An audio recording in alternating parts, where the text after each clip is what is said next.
Robert and his family fled northern Syria. They're safe now. They're in Sweden, in Södertälje. The industrial town is well known among the Christian minorities fleeing Syria and Iraq. 30,000 of its 90,000 inhabitants have roots in the Mideast. Since autumn of last year, Sweden's given permanent residence permits to a growing number of Syrian refugees. Robert and his family are welcomed by Ayoub Stefan, the Syrian-Orthodox priest at Saint Gabriel, one out of 6 Assyrian churches in the town. The family fled their hometown, Al-Hasaka, where Robert, a successful entrepreneur and IT engineer, left behind his computer business. In the upcoming months, more Christian refugees are expected to arrive here, from Syria and Iraq. Our people who come from Iraq, as Christian, they're suffering so much. There isn't a government, there isn't civilization system. It's difficult to Christian to live there. We have so many people killed. Millions of Syrian and Iraqi refugees stay in camps nearby. Only a relatively small number try to reach Europe. The first Assyrians reached Södertälje 50 years ago. So many Syrians and Iraqis have relatives here. Some call Södertälje a social hotspot. Many refugees can't find work, and some Iraqis don't have a permanent residence permit, although they lived through a nightmare too. In the Mideast, Christians are persecuted, this Iraqi refugee says. The choice there is between paying or dying.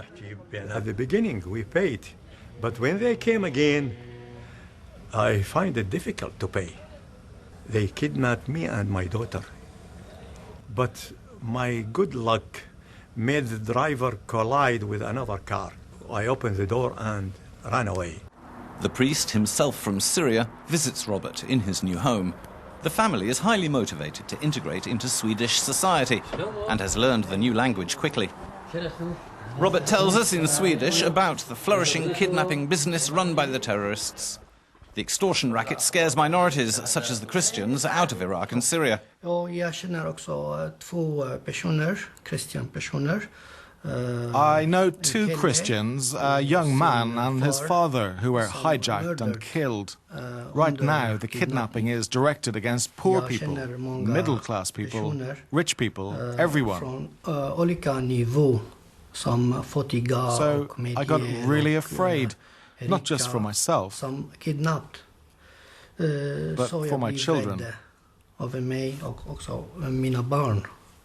His daughters, Mirella and Adela, try to make as many Swedish friends as possible. And when there's a birthday party, Robert's home looks very Swedish.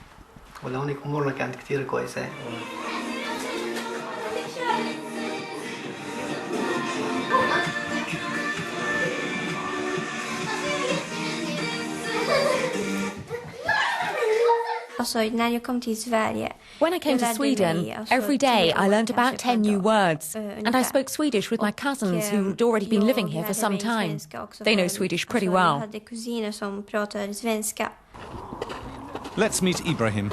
He arrived from Syria 6 months ago and joined the youth team of Sweden's most exotic football club, the Assyrian Superstars.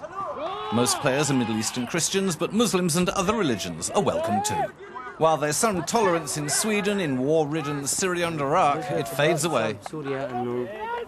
There is a real pressure against Christians in Syria. Christian women are sexually attacked. Christian men are discriminated against too. When they openly wear their Christian cross, they are considered to be faithless outsiders. While Ibrahim's father, a blacksmith, got a work permit and thereby a legal way to enter Sweden, Aho was smuggled out of Syria illegally. Through Turkey, Greece and Latvia, his family paid a fortune. To get to Sweden, I had to pay the traffickers more than 12,000 euros. Now with these Islamists and their so-called Islamic State, it's completely different. They want to drive the Christians from the region as quickly as possible. Fear is palpable in the Christian community. The region is on fire. Ibrahim lives on the outskirts of Södertälje. He's happy to have made his way so far. Södertälje is run by a social democratic mayor. But during the last elections, the anti-immigrant party got more votes than usual. Local politicians want better burden sharing among municipalities. We asked Ibrahim why he left Syria. One of our relatives was hijacked by the terrorist al-Nusra group when he was traveling. They wanted to cut his head off. We didn't know if he was already killed. That's why my family got worried and pushed us to leave the country. Södertälje's Syrian-Orthodox Cathedral and the Assyrian Cultural Centre are located in an industrial area. So far, there have been 2 suspected arson attacks. Afram Ayoub, the chairman of the Assyrian Federation of Sweden, speaks up for stabilising the refugees in the Mideast. Pushing Christians out of the region would end a culture that's several thousand years old. I get news that each day between 10 to 20 families leave Iraq right now. We are now being eradicated from the area very effectively. Our key demand for politicians and governments is to actually help the Assyrian people to remain in the Middle East. Ayoub has a Skype appointment with a Christian friend in Iraq who fled Mosul when the terrorists approached. The former shop owner found refuge in Dohuk in Iraqi Kurdistan. For security reasons, he opts for a pseudonym, Elia. Did you experience any discrimination between Muslims and Christians? Don't think that this just started now. The Christians never lived freely there.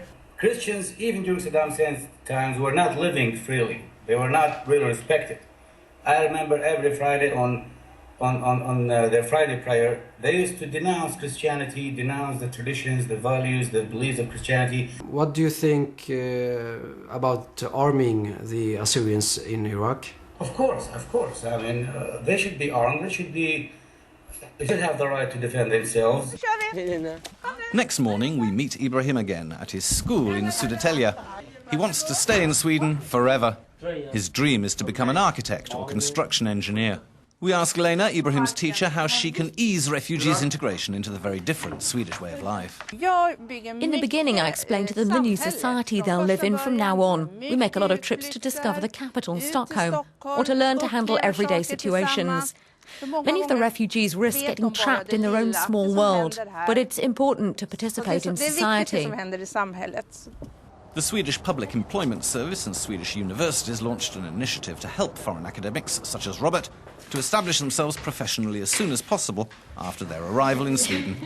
Today, Robert has another appointment with Horia, his personal career advisor. In the medium or long-term future, I hope to be able to create my own company, just like I did in the country of my birth, Syria. Let's be aware of the qualifications you and other refugees have, bringing rock-solid experiences to Sweden. The companies of this country will be glad to profit from your knowledge. Proportional to its population, no other EU country takes in as many asylum seekers as Sweden. It's become a safe haven for at least some of the persecuted Christians seeking shelter and hope. Will other European countries take the same action soon?